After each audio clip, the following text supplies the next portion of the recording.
Okay, good evening, everyone, and welcome to the Wednesday evening seminar. Tonight we are joined by Mohammed Haque, who is consultant barrister, adjudicator, and quantum expert, Silver Law, and this is the latest in his Adjudication Matters series. Tonight he's going to be talking about the do's and don'ts. As always, Mo is very happy to answer your questions. So if you could just type them into the Q&A or chat box at the bottom of your screens there. And at the end of the presentation, he'll take and answer as many as he can. Equally, he's also happy if there's anything you don't wish to raise in an open forum. If you email him directly, you can see his email details on the screen there, Mohammed Haque at silverllp.com. Okay, Mohammed, over to you. Thanks, Julie. Good evening to our attendees. Thanks again for joining in numbers and taking interest in it. I believe you are either from the industry or a claim consultant of some sort. So adjudication interests you, and it really is important. And today it's like I'm coming to the end of the series of, or the part one of the series as planned. Uh, I am still to discuss jurisdictional challenges in natural justice in adjudication and enforcement of adjudication and even post-enforcement. So all in all, I've got two or three more parts in this uh, uh, series.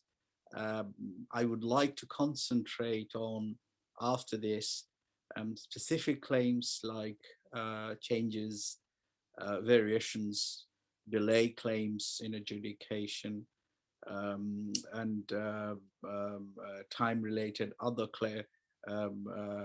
claims of recovering money or liquidated damages, and also payment adjudication.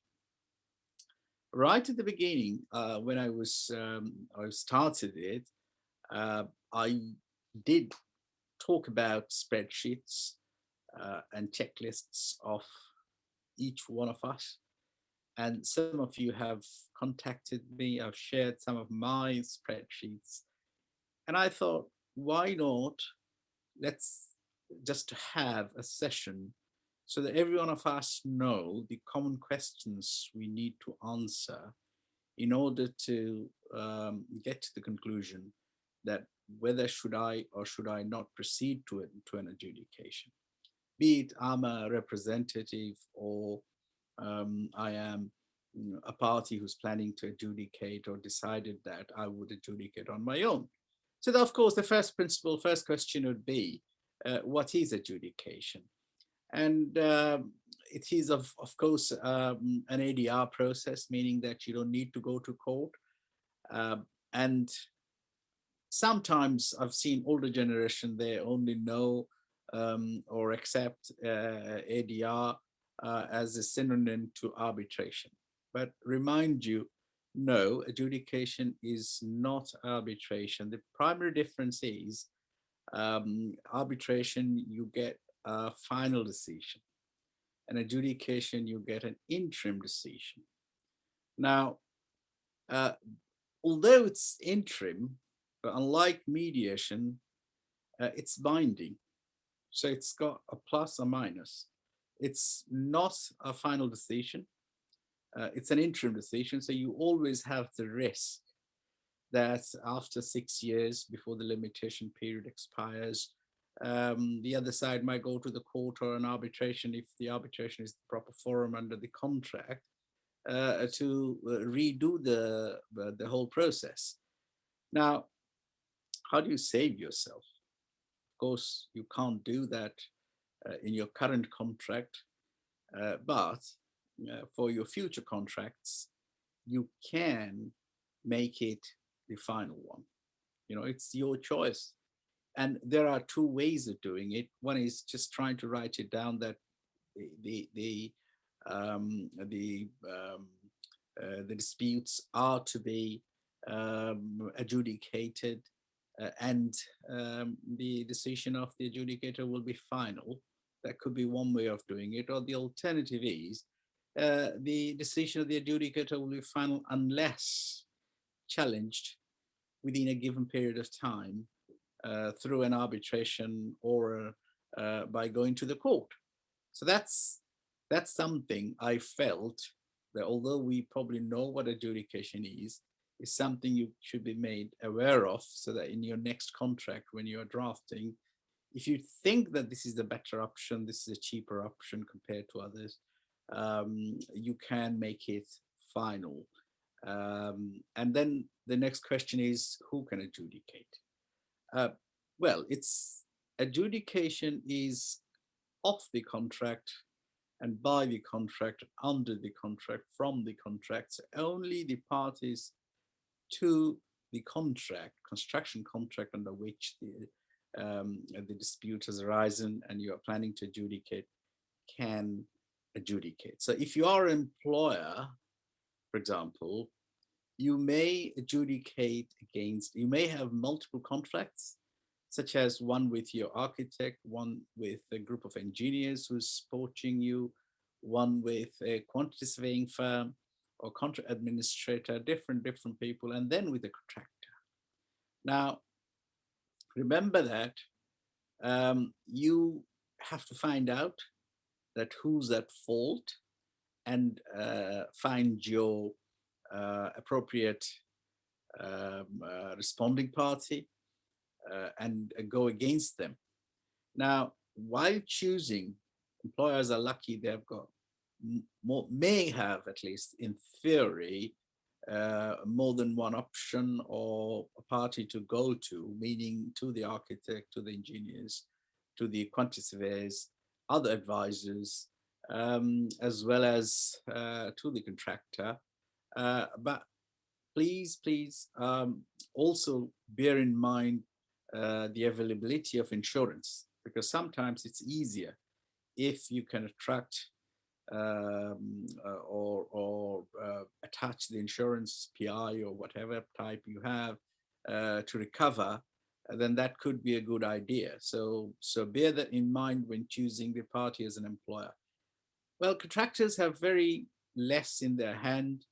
If they're adjudicating on the main contract, they can only adjudicate against the employer. And it's not an answer for the employer to say that, well, my architect made a mistake or anything. Let that be. You know, your party is the employer, and you don't fight with the architect or the quantity surveyor. Sometimes you tend to address them, and that's a mistake. You know, do involve, if you're having a claim and a dispute, do involve the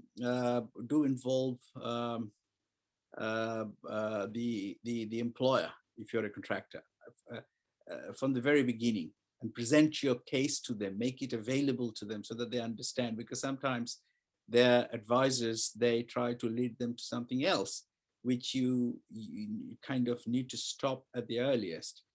And yeah, and then you can also adjudicate if you're a subcontractor against the contractor, or if you're a subcontractor against the subcontractor. Now, these are the parties possible and into the adjudication.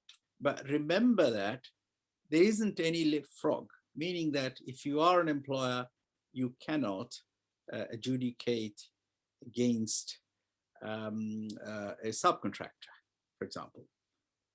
So that's completely not possible. If you are a contractor, you can't adjudicate against the architect.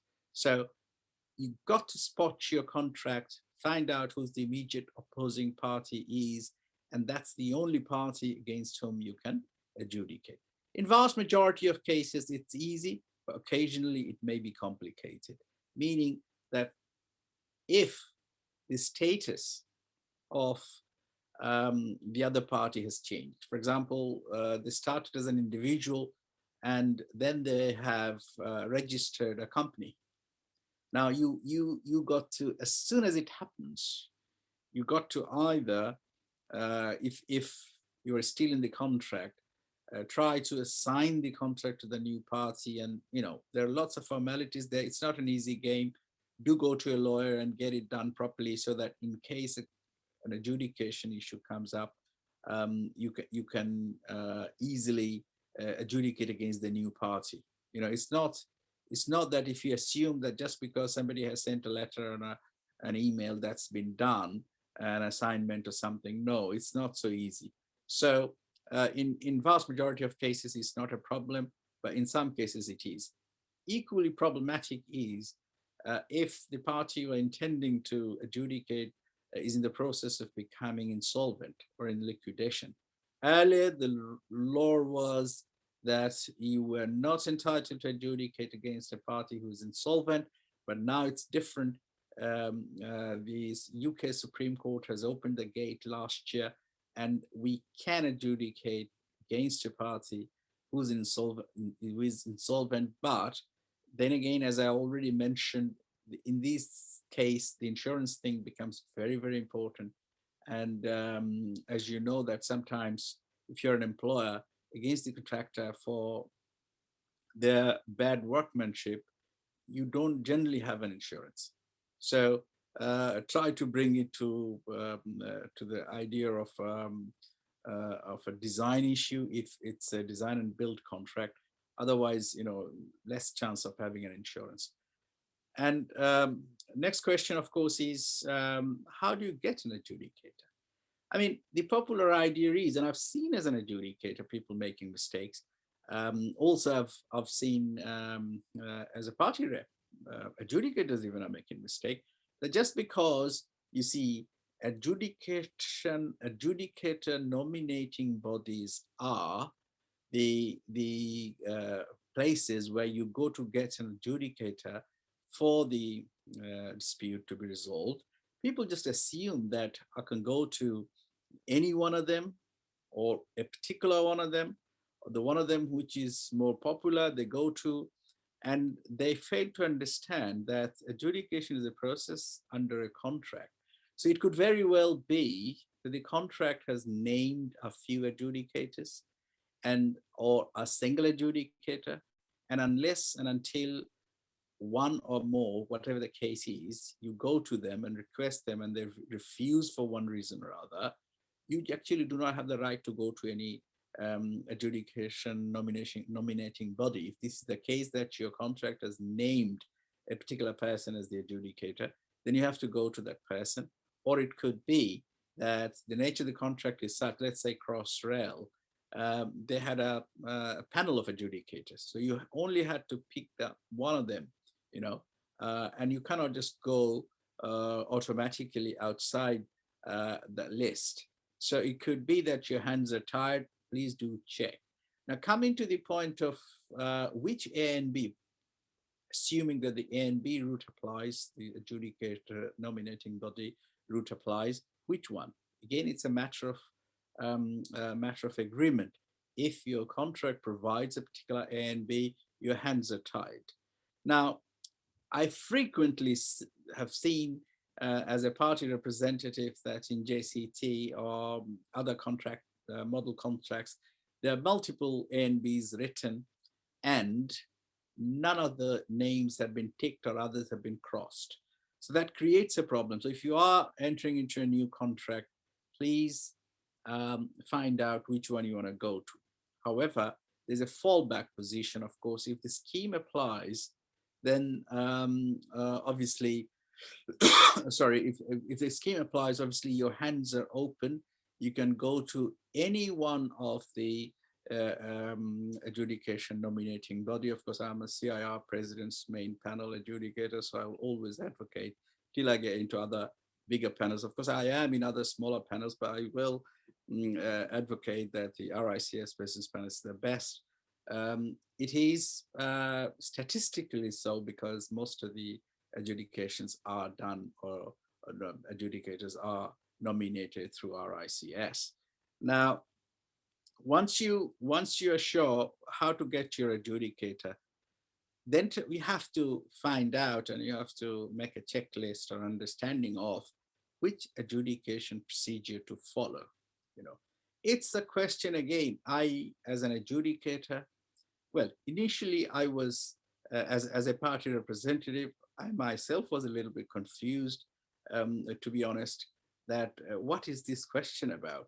You know, if you look at a referral of an adjudication, even I'm sitting on one today, just the referral has arrived a couple of days ago, and I see that the party representative must have drafted it, and he doesn't have a clear understanding of what that means, although you will see it very often written on the top end of the title, that in the matter of, and then talking about the scheme or the contract. Or if you go to the application through which the A and Bs appoint, many a times I've seen people write it down that there is always like a section which asks you, is this adjudication under contract or under the scheme? And people tend to many a time say contract. Now, you see, it's the adjudication we talk about construction contracts in England is a creation of the Housing Grants Regeneration Constructions Act 1996 as amended. And Section 108 provides that the parties are free to develop a procedure of their own. So the party freedom is, because it's ADR, party freedom is granted through Section 108. But the other side of the coin is that the limit is that you can only succeed in following your own procedure if it complies from every single aspect, if it complies Section 108. So if the slightest non-compliance is there, your procedure is gone, and the act will fall into the default position. That's the scheme will come into operation. So until and unless, just because on your contract a clause says that you're entitled to construct a construction adjudication, it doesn't mean that the adjudication is under the contract. The adjudication is still under the act and the scheme. And if your contract is silent about which procedure is to be followed, then you'll follow the scheme automatically. That's the default position. It could be that the contract, like JCT does, it says clearly by the agreement of the parties, it says clearly that the scheme is applicable for any adjudication. So automatically the procedures laid down in the scheme becomes applicable. Only if, it's very highly unlikely, but only if you have developed a procedure of your own. Now, there is only, so far my knowledge goes, there's only one popular forum, that's Construction Industry Council, who has their own procedure. So you don't follow the scheme there. Nowadays, some other smaller bodies are trying to develop some procedures compliant with, but unless you adopt that version, you actually bound to follow the scheme. So that's something people confuse, because they think, oh, my adjudication is provided under the contract, so this adjudication is under the contract. No, this adjudication is still under the scheme and the act. Only the adjudication is under the contract if the parties have agreed a procedure. Now, if the parties decide not to follow the construction adjudication scheme and make a contract of their own to participate, the only problem that results into is the decision is no more binding. It's just like a choice of your own and you have done, so it's not binding. Now, the next question comes that before we adjudicate, we have to be very, very sure. And the rest of my kind of presentation today will be all about this, that do I have a objectively verified disputed claim? Now, what is a claim? A claim can be, theoretically defined in many ways, but simply translated into a construction world, a claim is a claim of some money, an entitlement, or a claim of some time extension or delay, and associated losses. These are the claims. I mean, of course, there are declarations you like to make, and of course, there are disputes as to design faults and all.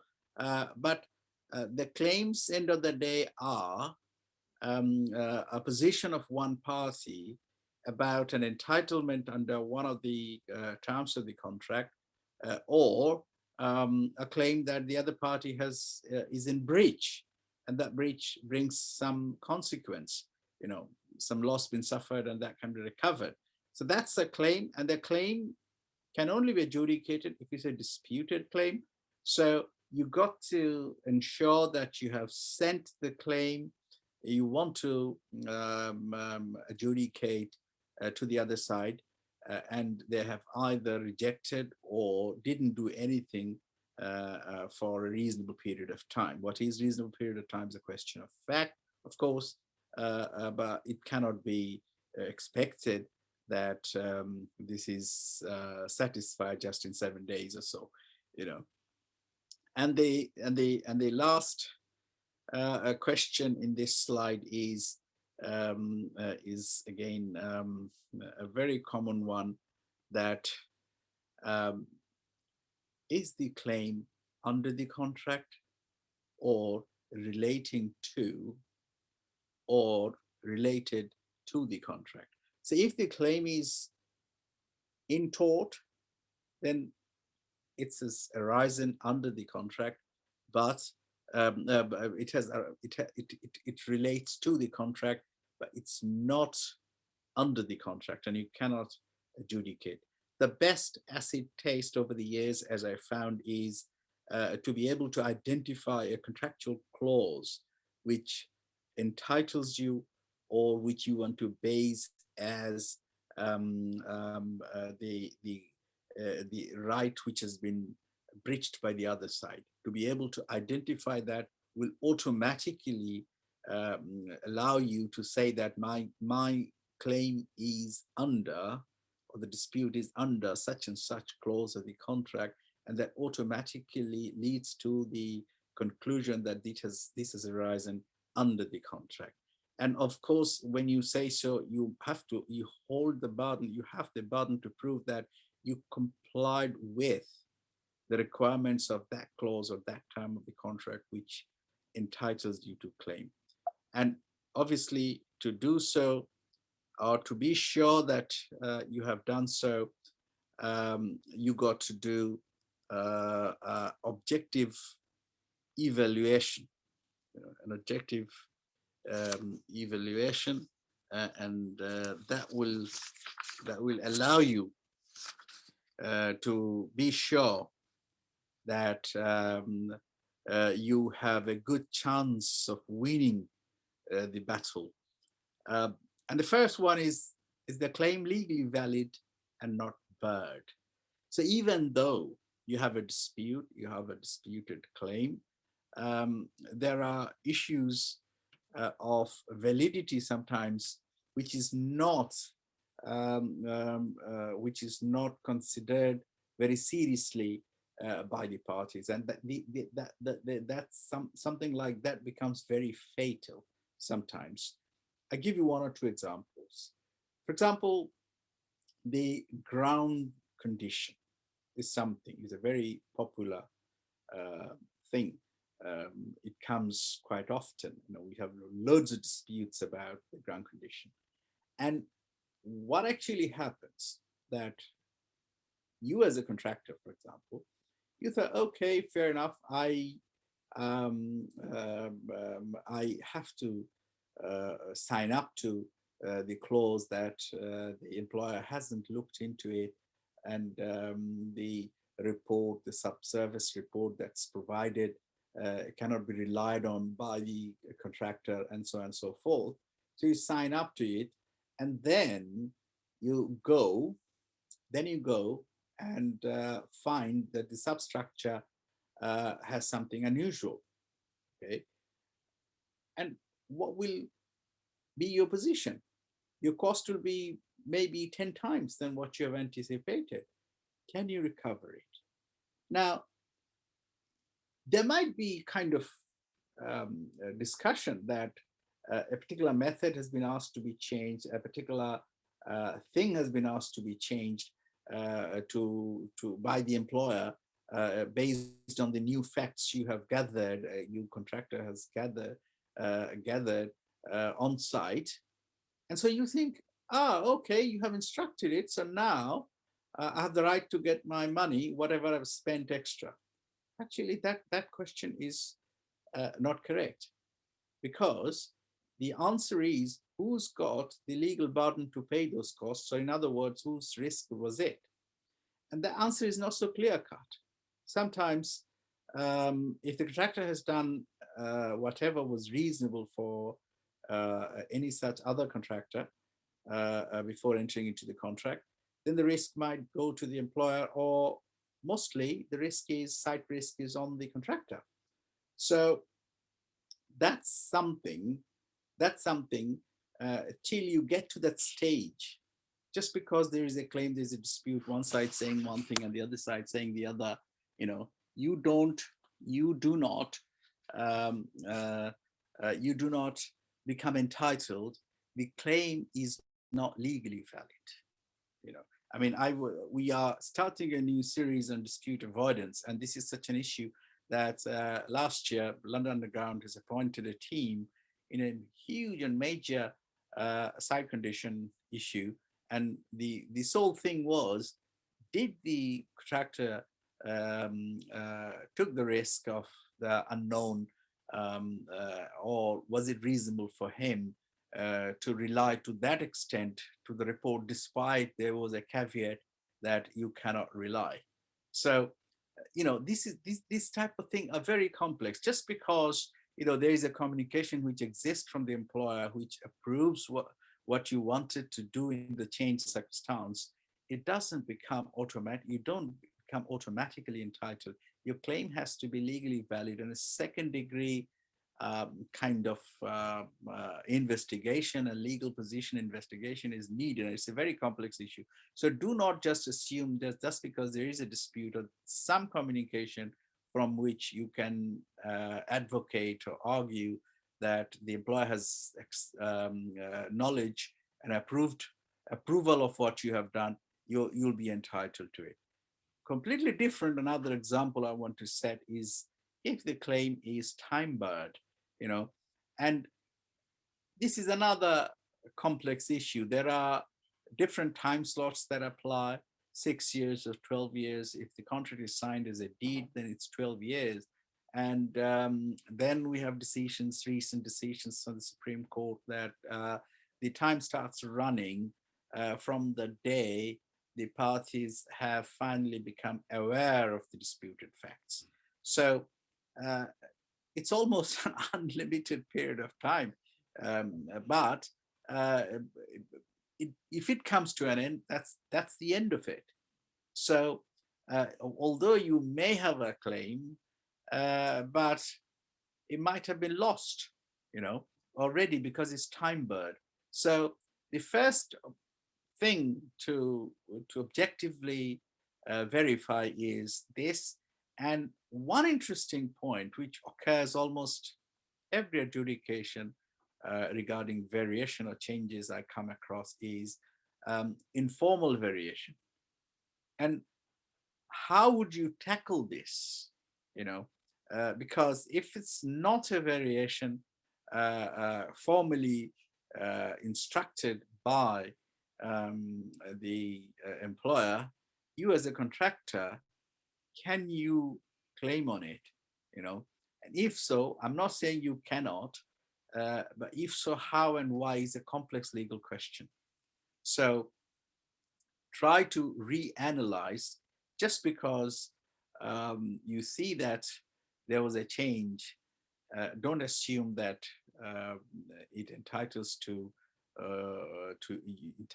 to some money. Now, the second very vital question is your responding party capable of paying? You know, and so many adjudications by the prudent parties, they die down if it's found that the responding party they're intending to bring the adjudication against is not solvent enough, you know, not solvent enough. And as such, don't take the risk. This is what's the point of, you're already losing money, then you again on top want to spend a good fortune to get a decision, knowing that it cannot, the other side don't pay. You know, they might go away. You know, in who knows, in now in after Brexit, to other European countries even, and avoid. So that's something, a very material thing to keep in your mind. Then do you have, because you do not have any right to recover the party costs and the A and B cost in an adjudication, okay, and also such portion of the cost which, if at all, the adjudicator apportions on you, these all become unrecoverable cost. Now, do you have the means to pay that? That's another, because we do not have the right to recover these, our costs, to obtain legal opinions, to obtain or get the claim drafted, or a quantum report prepared. We can't recover it. So do consider that and make a budget and provision. And unless you have that money, there's no point going ahead. The mental preparation. Many people do not look at it, but I've seen, as a party representative for last, well, God knows, it's about 12, 13 years now. I've been representing parties in adjudication. It somehow, the parties get very stressed during the adjudication. Now, if you're a party, please do remember that it's a dispute. So at least at least accept that you have an even chance to lose it. And not everything comes to light till the end. And sometimes you can't read the mind of the adjudicator. Now, well, that's one thing to be stressed. That's the right of an individual to be. But if you judge your position or analyze your position in a realistic manner, and I would, well, I don't think I'm an extra grind and I'm trying to sell myself, but I've got a lot of success and could get rid of what you call this stress as a party representative by, and also my clients always, by consulting a good lawyer, and B, an adjudicator. There's no harm in taking an opinion after you're fully confident, created the situation that will go ahead, to take an opinion from an adjudicator. They do not charge you a lot, because by then the matter is set up, you know, and they just look at it and they say, look, this is where you go wrong, or this is where you have the better chance, or this is where it seems you are a bit thin. So be aware of it. So once you take that, you know, opinion, long ago, I used to run a firm where I had in my panel two QCs, three adjudicators, and then myself was the lawyer.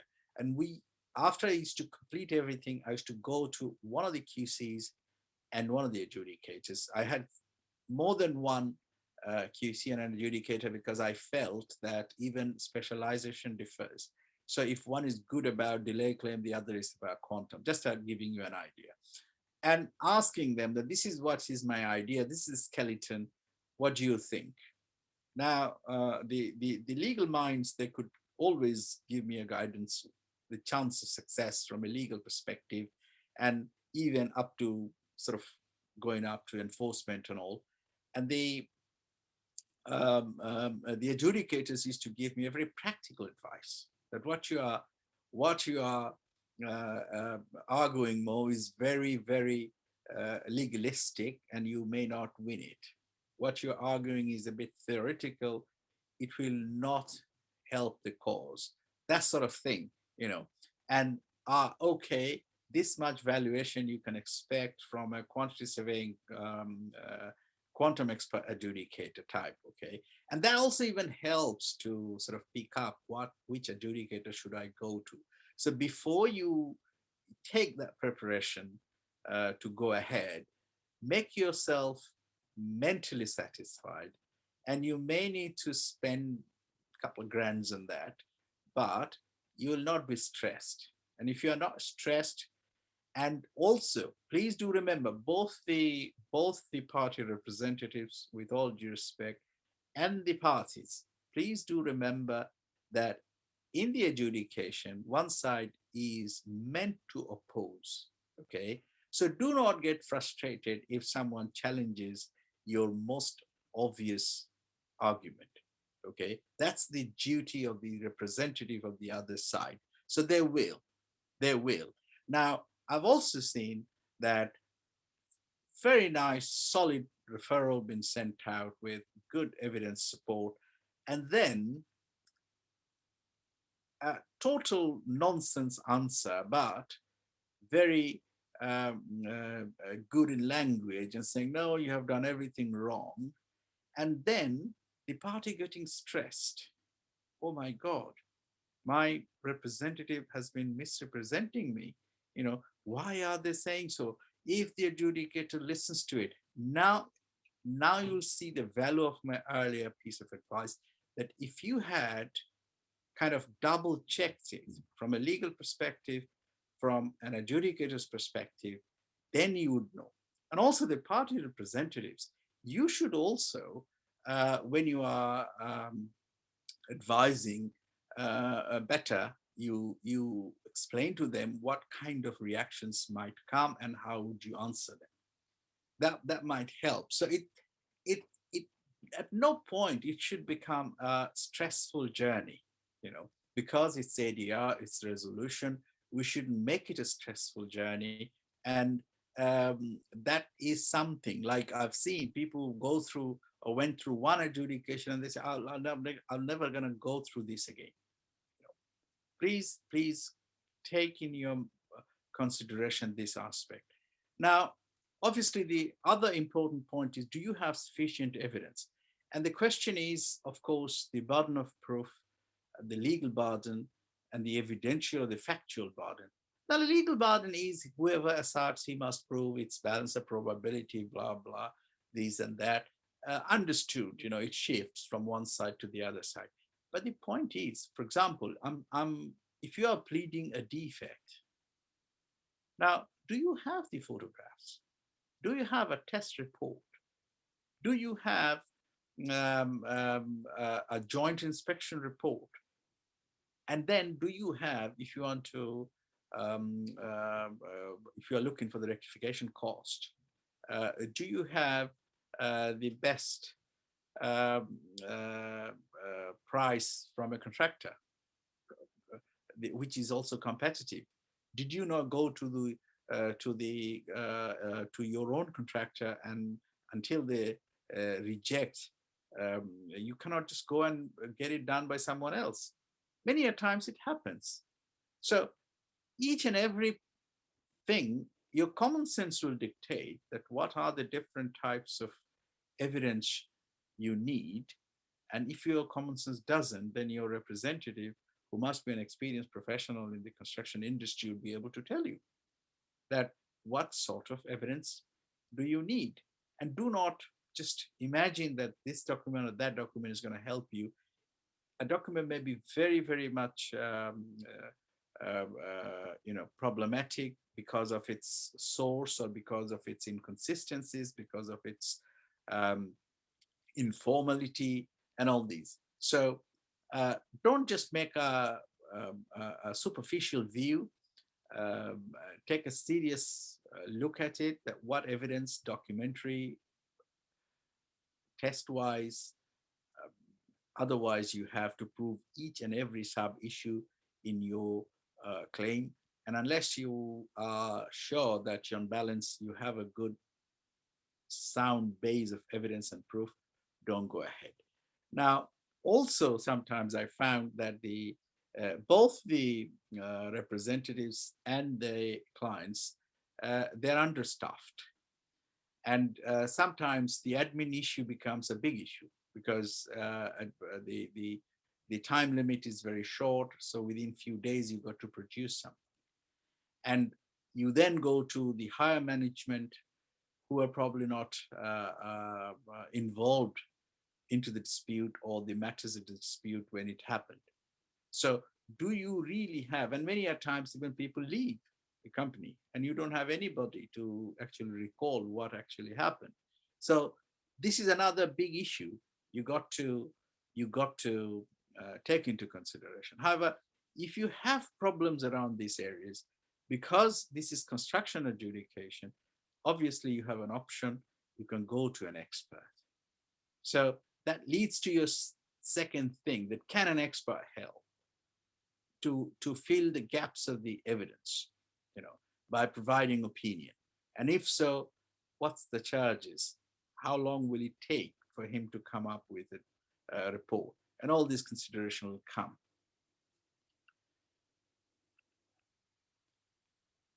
Again, imagine that you have ticked all the boxes. It's very good. You are winning. You are winning. Um, you know, um, uh, Try to understand what will be the outcome. Because if you are talking about a claim, I'm sitting on a claim right now, 28K. I can understand that the parties have already spent more than 30K on it. If I talk about both the parties, because the sheer volume of documents they have produced and the meetings they have held, some costs which were not captured because they are like company officials are meeting again and again. But what's the point? Adjudicating on something which end of the day will cost you almost more, half of it, to gain. So would that be a better tactic, to make a comprehensive claim document and then try to negotiate, or really to adjudicate? Secondly, let's say you win, and you win some, you lose some, or you lose, what do you get out of it?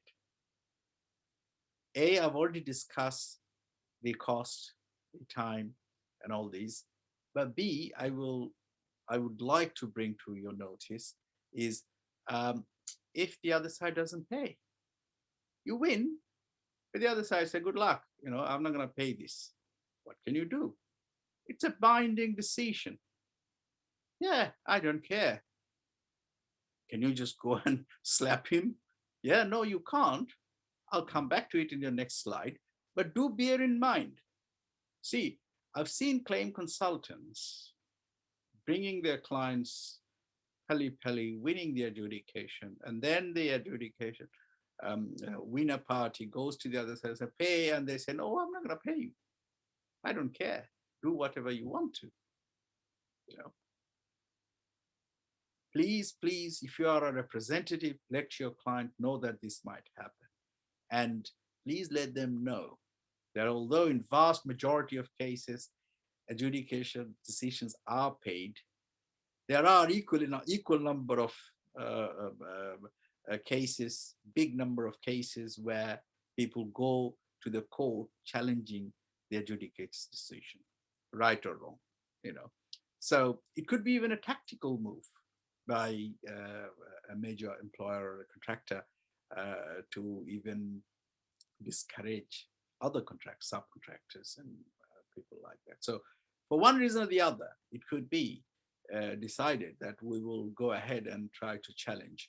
So please be prepared for that. And further cost is involved. That brings me to the next thing. What costs are involved in adjudication? A, starting from your own preparation, your own reports, your own opinions, sending the letter, claim letter through a lawyer, and so on and so forth. And then if you decide, yes, there is a dispute, we'll go ahead for the adjudication. The fees of the adjudicating, nominating bodies, which is about a couple of £100, not much. And then the fees of the adjudicator, as much as a portion to you, or sometimes adjudicators say, okay, you are the winner, but pay me first and recover it from the other side, so that he doesn't get into the trouble of recovering the money from the losing side. So you got to make provision for that as well. All in all, a sizable, this is just a data I'm quoting, a sizable adjudication would cost you between 15 to 50,000 pounds for your representatives, and this may not be recoverable. So until and unless it's something like more than 100,000 or 200,000 pound, you stand no chance of really winning something. In fact, you may win something, some money, but not. But sometimes your hands are tired. If the other side is just disregarding, then what can you do? Whatever, every penny counts, and in a difficult period, you have to take the option. But please, my request, do consider or make a budget of the whole thing.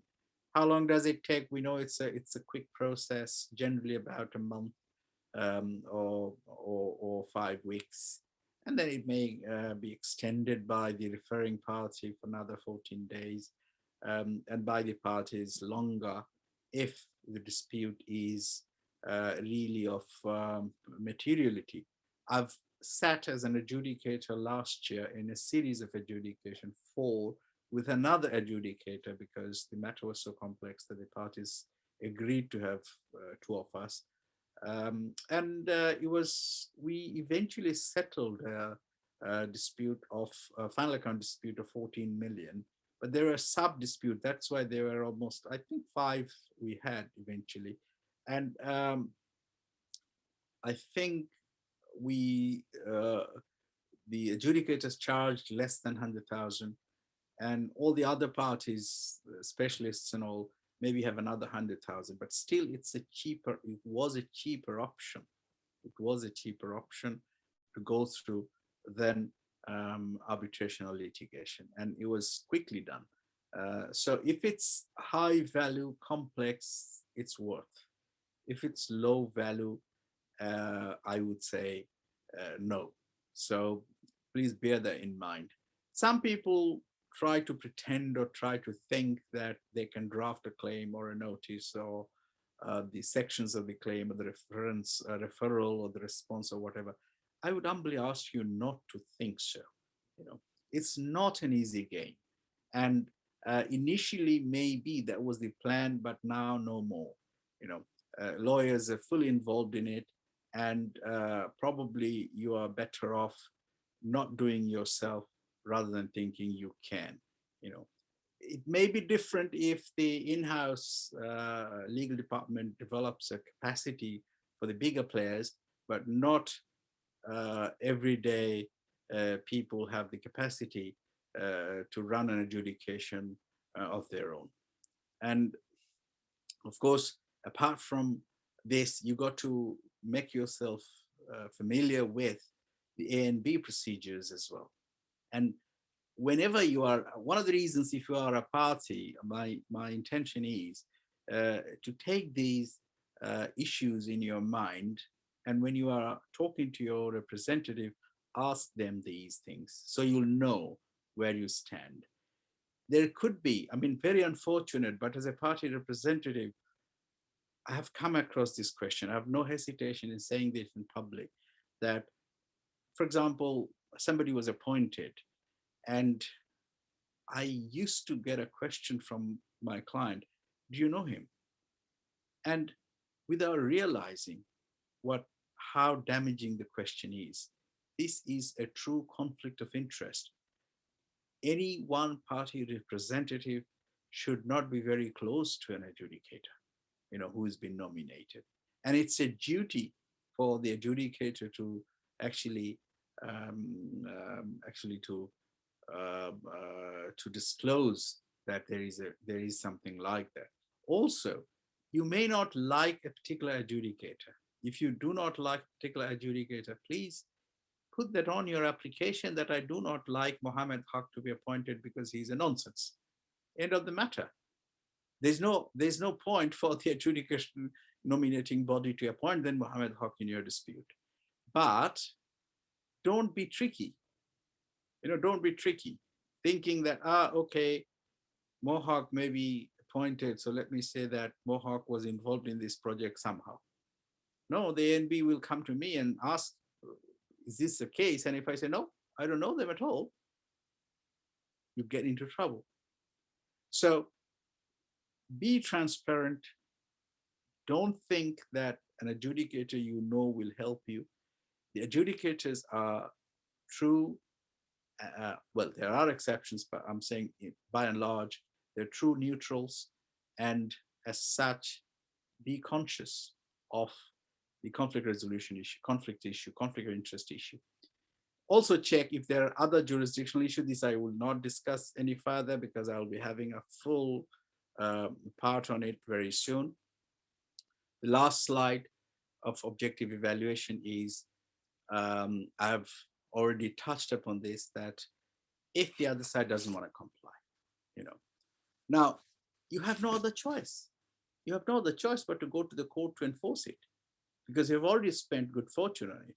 So you cannot just go back now. And normally it takes a summary proceedings in the High Court TCC or in the, sometimes, very rarely I've seen, but sometimes I've seen that people are using it as a debt and going to county court money claim online, but it's more expensive for the money claim online fees then, unless it's a very small dispute, then going to the High Court, because the High Court doesn't have the good news, doesn't have, or you don't have to pay the stamp duty on your value of the claim. It's a summary declaration procedure, so you pay a fixed court fee of a few £100, and then the court picks it up. Very senior judges sit on it, and it's done normally in a half day or few hours hearing, and it's completed within around a month. So it's quick. But the problem is, and also the good news is, if you win, the other side got to pay the cost of your party representatives, your representatives, meaning the lawyers, the solicitors, the counsel and all. But of course, there is a limit. You can't just buy the best lawyer for a silly enforcement application and then say that I've spent 25K. Even if you have that at actual, you're likely to get about 10, 12K in an enforcement proceedings as your party cost to be recovered. If you lose, that's a different scenario. So that's something brings you to an end. So if it's enforced, if it's done by the High Court, normally, pay now, argue later type argument. Even if the party goes to Court of Appeal, they've got to pay first. So that's been made very clear. And again, I'll have a full session on enforcement, the TCC procedure, how it works, and a part of it you can do it yourself, or your representative who represented you. It may not be a lawyer, but they can do it. It's a simple procedure, submit it, and then only hire somebody for the final hearing. So that's also a possibility. And final thing for me, do remember it's interim. So unless your contract says that you can bring it to a finality, you always have the chance that some later day it might come back. However, the good news is more and more adjudications are getting final, and that's the end of it from me today. Yeah, back to Julie. Okay, thank you very, very much, Mohammed. That was a really interesting walkthrough there. We've got some questions, if you'd be kind Sure. enough. Um, I'm being asked if there's a dispute on ground obstruction in a D&B contract where PV sums have been allowed, does this make the employer responsible for claims above PV sum? What is the PV sum you are talking about? Is this provisional sum you mean? I'm assuming so. If the person that wrote that has just put PV sums, so yes, she's saying, yeah, that's fine. It is So provisional. if it's a provisional sum account, then the rule, if it's a JCT contract, assuming because you are referring to DMB as well, the D&B, yeah. rule is you forget about the sum what is quoted. As soon as the final instruction is given, you value it under the valuation rules, which is if there is a reference value, if your provisional sum is such that is analyzed clearly, well, only one exception, if the provisional sum is defined, then that's a different thing. But most likely cases, they are not. And in that case, it's a variation as soon as it's been instructed under the contract, and you got to agree the value with the employer. There's no other office who has the right to, unless the employer says, okay, do the negotiation with my architect or my contract administrator, my agent or quantity surveyor. It is you and the employer, you, the contractor and the employer, who can agree. And if not, then it's a market value rule. That's the valuation rule under the JCT design and build. Okay. Someone else is asking, roughly from your experience, what percentage of adjudications have been challenged and referred to arbitration or litigation? And roughly of those, if how many of those have overturned the adjudication decision? Well, over the years, the adjudicator's decisions have always been preferred in enforcement procedure unless some unusual reasons of breach of natural justice or threshold jurisdiction. I mean, adjudicators have the license to even provide the wrong answer to the question, provided they have answered the question, which is an issue between the parties, their decisions will be enforced. So I think the percentage wise, I've seen last time, a couple of years ago, that from the history, day one up till now, if you consider, maybe about 40% of the decisions are challenged, and most of them have been enforced. So you'll see if there are roughly about between 12 to 20 applications into the High Court as challenge, you'll see the 16 to 18 will be enforced. That's how it is. So High Court is extremely reluctant to, because it's interim, extremely reluctant to overturn adjudicators' decisions. Now, how many of them are going to arbitrational litigation? I do not or haven't seen any particular data, but increasingly, the final account disputes are getting settled forever. And it is becoming a kind of a practice of the parties that these, once settled, they even agree in a settlement agreement once the adjudication is over. So less and less, because the people can see obviously the advantage of settling it up. And also there is a tendency I've seen or experienced actually as part of the a member of the legal team before the High Court, that the judges ask you, then why didn't you raise this evidence at the earlier point? That was agitated earlier. Why didn't you do that? And unless there is good reason, that you will struggle actually. So there might be, that is why nowadays sometimes there are more than one adjudication. The first one sets up the real dispute, and the scope, first one or two, and then they go to the right one. So there may be 2, 3, 4 adjudications. Some people get very frustrated, but it's not. You get to a huge final account dispute, comes to an end in 2 or 3 adjudications, and that still is A, quicker, and B, pretty much a lot cheaper than going to the litigation. And that's why parties are not going there. Okay. That's great. That seems to have covered all of the questions that have been asked this evening. So thank you very much, Mohammed, for your time as always. Thank you to everyone for attending. Just to let everyone know, we have one further seminar this week, and that is Property Roundup tomorrow with Michael Shapiro, who has some very interesting guests. He's talking to the Chief Executive of OSIT office space in town, the Chief Exec of the London Chamber of Commerce and Industry, and it is the High Sheriff of London, I believe. So a real interesting mix of people there. And the topic they'll be discussing is getting back to work. So if you like